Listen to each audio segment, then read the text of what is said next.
Welcome to week one. It's the fall quarter. We're in Bible Studies for Life. Excited about this. I hope you are too. I want to welcome you to this. If this is your first time watching, I'm Steve Brazell, and I've been doing this for I think we're starting our 5th year right now, helping you walk through the lessons of the Lifeway material.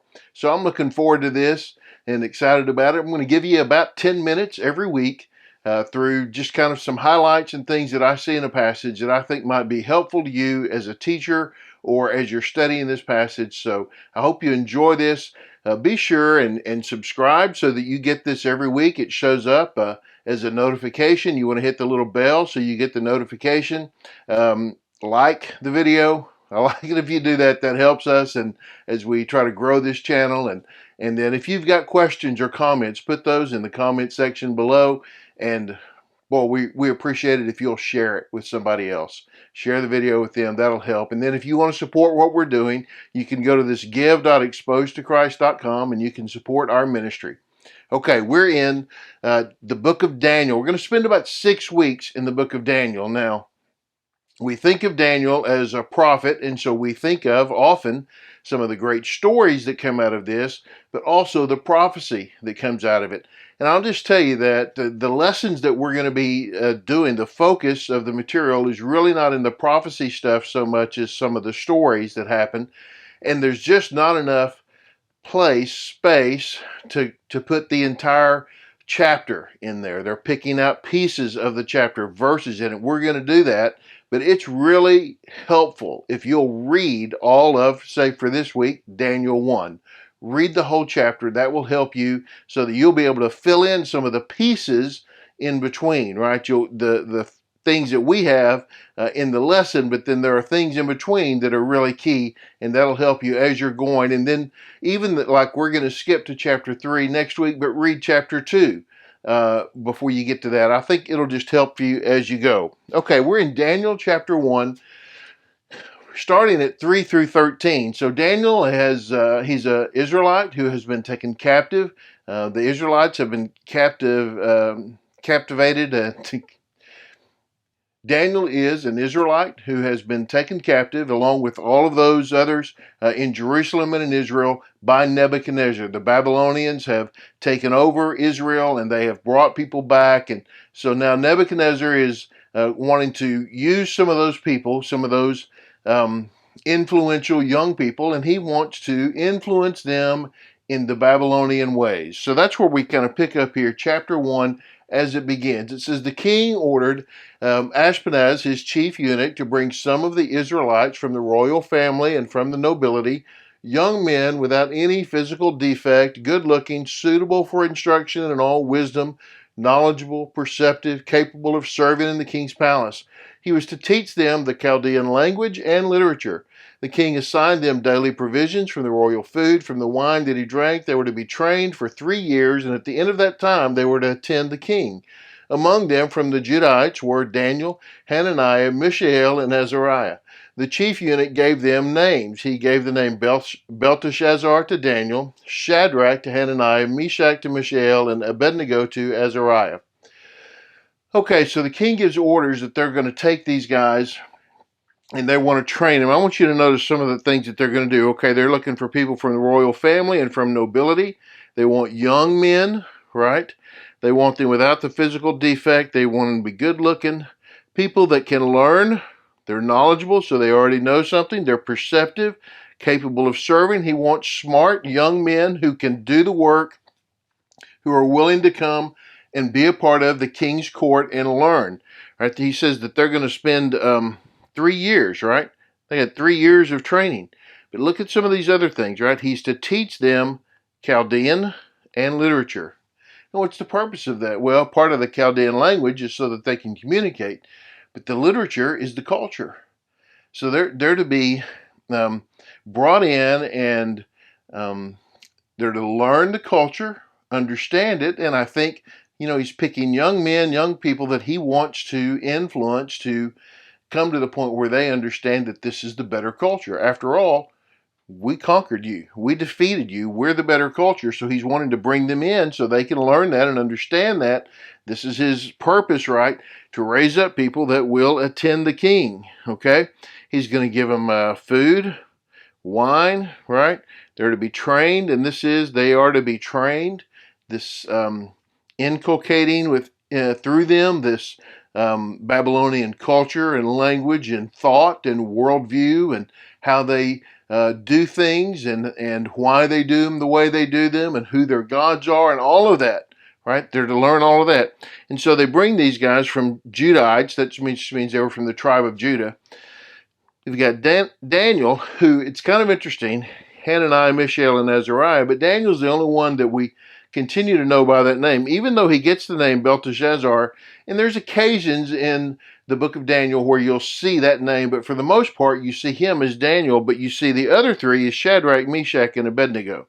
So obviously these are named because they become prominent in the story as we go, and these four young men really stick together in this Babylonian camp that they're in for 3 years. Okay, so Daniel determined that he would not defile himself with the king's food or with the wine he drank, so he asked permission from the chief eunuch not to defile himself. Daniel is not going to defile himself, right? So he asked permission. He doesn't just say, I'm not going to eat it. He says, please, it would be okay if we didn't. Now, I think, it's not hard to guess that there are foods that an Orthodox Jew would not eat, that Babylonians could care less about. They ate. That was a part of what they ate. There were things, so they weren't going to have any bacon. They weren't going to have ham, whatever else it was, right? He's not going to eat that. And so he asked permission, right? So God had granted Daniel kindness and compassion from the chief eunuch. You see this? God had granted Daniel kindness and compassion from the chief eunuch. So they had built this relationship, and Daniel had been a nice guy, and the Lord had blessed him that this eunuch looked at him favorably. So he said to Daniel, when he asked for this, he said, well, I fear my lord the king, who assigned your food and drink. What if he sees your face is looking thinner than the other young men your age? You would endanger my life with the king. What happens if when we go a little while and you start looking thin, and then the king says, what's wrong with those guys? And I have to tell him, I don't think that's going to go well.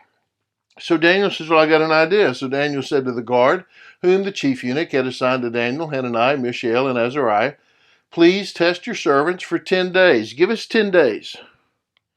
Let us be given vegetables to eat and water to drink, and then examine our appearance and the appearance of the young men who are eating the king's food, and deal with your servants based on what you see. This is basically, give us 10 days. We'll eat what we want to eat. You let them eat whatever else. At the end of 10 days, you see if you can tell. See if there's a difference. Let's give it a test, right? Sounds reasonable. And look at this. God gave these four young men knowledge and understanding in every kind of literature and wisdom. Daniel also understood visions and dreams of every kind. At the end of the time that the king had said to present them, the chief eunuch presented them to Nebuchadnezzar. The king interviewed them, and among all of them, no one was found equal to Daniel, Hananiah, Mishael, and Azariah, so they began to attend the king. Okay, what happened? Well, we're in verse 17. Back here's verse 13. This is why you need to read the whole chapter.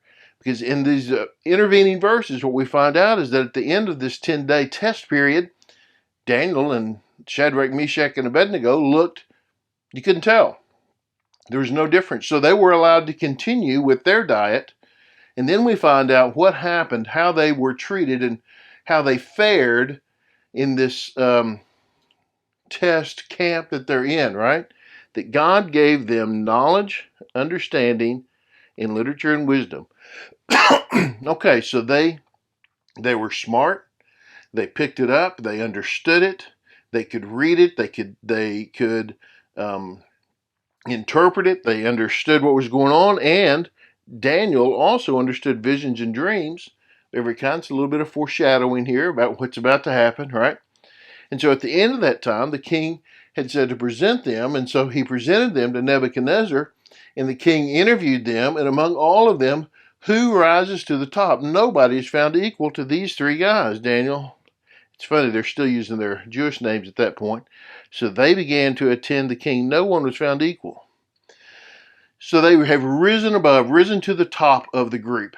Okay, the point of this within the lesson, and certainly something that we should gain from this, is that Daniel and Shadrach, Meshach, and Abednego held to their principles and lived the way that they had been taught, had learned to live, and felt had been commanded to live under God's command. So they were staying true to their principles. But I want you to see this other part of it that is in the passage here that's important. God gave, right? And then we have here this section here where God had granted Daniel kindness. You see how Daniel's interpretation of these events is that this was the hand of God. It wasn't about what look how when we stood our ground and we did what we knew was right, then we were really better than everybody else. That wasn't it at all. It was about how we stood our ground because we believe in who God is and what He called us to. But God is the one who was orchestrating this. God was in control of this. And even when they are taken from their homes, from their community, and are told to live in this certain way and learn these things, that many of which are antithetical to what they had grown up knowing, they stayed true to God even in the middle of that, and God blessed them. And even at this point, okay, God gave them knowledge and understanding in every kind of literature and wisdom that they went for it. They didn't just say, well, we're not going to learn those things. They learned it. They understood it, which didn't mean they agreed with it and didn't mean that they adopted it as their own, but they understood it. They could interpret those things for others. They could have these conversations about things which they didn't necessarily agree with, all of those things, but they were able to have those conversations because God had blessed them to understand those things, and they knew that. And because of that, God put them in a place. They are attending the king. They are the ones chosen. I mean, this was the beginning, right? That they're to be trained for 3 years, and at the end of that time, to attend the king. This is the whole point of this deal, was that they would get to this place. He would choose out the ones that would, and those were the 4 that rose above. Look, just because we stand on our principles, which we should, doesn't mean that we're going to rise to the top, that it's always going to be appreciated. We can't make that leap out of this passage, but we can say that it is right to stand on your principles and that you will be honored by God even if people don't. But sometimes, even in this case, the people did also honor the work that they put in and how God had worked through their lives, though at this point they didn't see that as the hand of God. That comes a little bit later, next week. But we see that, right, how God has worked.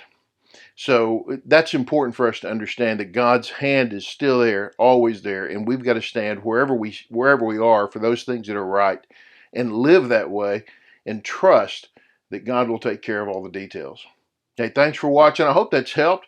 Those of you first time, I'm so glad that you've joined us. Be sure and subscribe if you haven't already. Like, comment, share. We will see you next week.